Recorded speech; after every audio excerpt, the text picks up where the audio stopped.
estructuras de poder oligárquico como las estructuras de poder abusivo del gobierno central. La descentralización es una tarea, la autonomía es otra tarea. En el ámbito privado tenemos que hacer realidad el mandato de la Constitución que dice que los banqueros tienen que ser banqueros y nada más que banqueros, que tienen que vender todas sus empresas no relacionadas a las actividades financieras. Y María, sería bueno que le transmitas a Fernando Tocho Cordero y a sus compañeros y compañeras que el plazo acabe en 2 años, que para octubre del año 2010 tiene que estar expedida la ley para que los banqueros vendan todas sus empresas no vinculadas a la actividad financiera. Y ahí tendrán que vender sus medios de comunicación, ahí tendrán que vender sus canales de televisión, sus revistas, sus periódicos, que tienen que ser democratizados. Esa es una tarea importantísima. Hay que desarmar entonces toda esta estructura de un poder concentrado en las oligarquías que muchas veces son las que controlan el poder central del gobierno. E incluso aparece eso en los gobiernos seccionales, en los municipios, en las prefecturas. Esas son tareas, ciudadanos y ciudadanas de Azogues, que tienen que ser enfrentadas con claridad y transparencia. Siempre más democracia, nunca menos. En segundo lugar, tenemos que reencontrarnos con la naturaleza. Es la gran tarea. Todos tenemos que reencontrarnos con la naturaleza. Y tenemos los derechos de la naturaleza a mano, y tenemos un planteamiento como el del ITT. Este es uno de los grandes momentos históricos de la humanidad.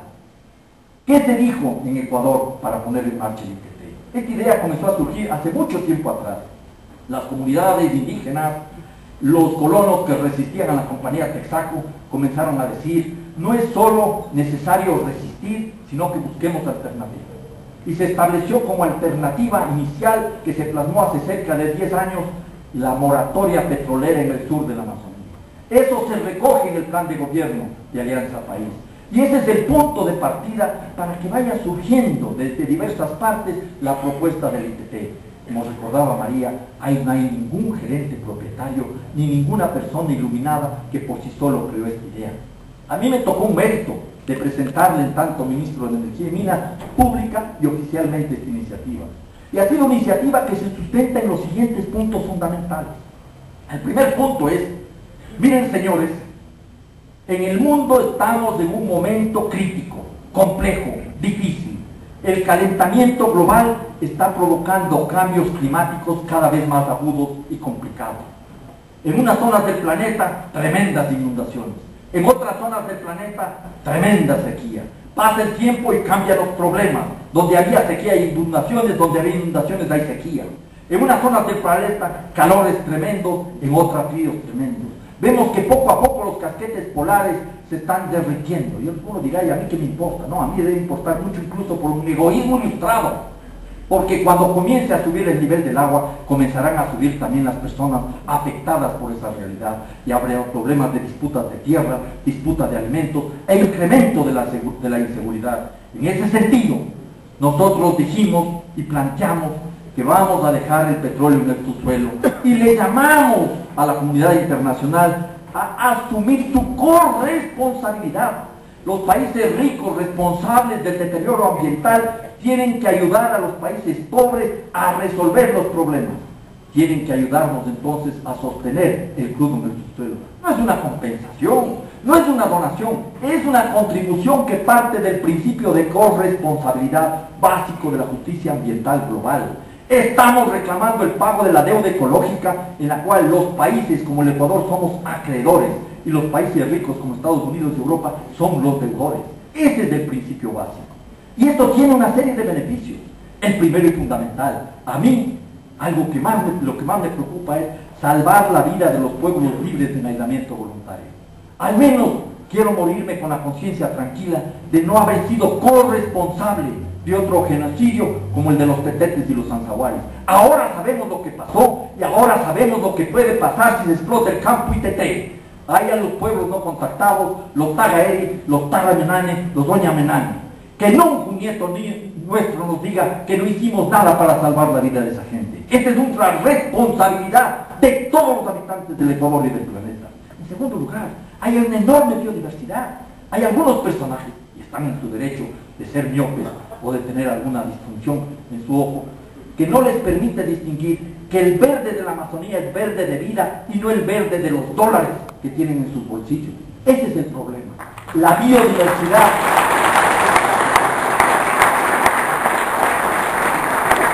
La biodiversidad en esta región es enorme. Cuando hubo la glaciación y el hielo se extendió por el planeta, se concentró la vida en el centro tropical de la Tierra. En una sola hectárea del TT se pueden encontrar un mayor número de especies de árboles nativos que en toda Norteamérica, de Canadá a México. Porque México fue, incluso México, los Estados Unidos y Canadá, inundados por los hielos. En un solo árbol del ITT se pueden encontrar un mayor número de especies de escarabajos nativos que en toda Europa. Hay vida, mucha vida. Esa es una de las razones también. Otra razón, si quieren ustedes, egoísta, pragmática. Ahí surgen las nubes que luego se consolidan y avanzan por efecto de la rotación de la Tierra y los vientos alisios hacia la serranía. De ahí surgen las lluvias que permiten plantar nuestra alimentación, mantenernos vivos aquí en la sierra. El agua que luego permitirá llenar la represa de Mazar. El agua que comienza a hacer falta. Si aumentamos la deforestación, va a haber cada vez menos lluvias y los estiajes serán mayores.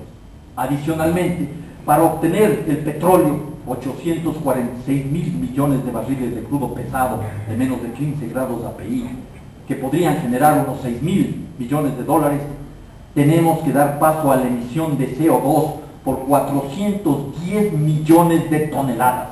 410 millones de toneladas de CO2 que incrementarán el calentamiento global. ¿Qué significa para el mundo, entre comillas, sacrificar el petróleo del ITT? 9 días de consumo de petróleo. ¿Qué significaría para el Ecuador sacrificar, entre comillas, la explotación del petróleo del Ecuador? 13 años de explotación de petróleo. Por eso lo que se quiere es una contribución financiera que tiene que ser manejada con responsabilidad por un fideicomiso, porque ese dinero no se va a gastar en un solo gobierno. Ese dinero tiene que servir para muchas generaciones. Se va a generar una cuenta de capitalización para que los rendimientos de esa cuenta de capitalización sean utilizados en los fines que defina el Estado ecuatoriano, no los países contribuyentes, no Naciones Unidas. Eso es lo que se estaba discutiendo y no la afirmación del presidente Correa. Este es el gran reto que tenemos entre manos. Asumir compromiso ahora, sobre temas concretos ahora. El Yasuní, la minería metálica a cielo abierto, el combate de la pobreza, el combate de la corrupción, el combate de todas aquellas lacras que generan inequidades. Pero si vamos a combatir la corrupción, tenemos que hacerlo con transparencia. Si vamos a combatir la pobreza, primero tenemos que combatir la excesiva concentración de la riqueza. Y si vamos a combatir la contaminación, tenemos que hacerlo con un modelo económico diferente. Y la tarea es simple y tremendamente compleja. Para tener una sociedad democrática, tenemos que dar paso a un proceso de construcción democrática, porque de lo contrario, solo se generarán autoritarismo, violencia y situaciones que vuelven a reproducir la pobreza y la misma falta de democracia. En suma, la tarea es de todos y de todos. Hagamos un esfuerzo para hacer realidad lo que decía el general Eloy Alfaro. Todo para la patria, nada para nosotros. Muchas gracias.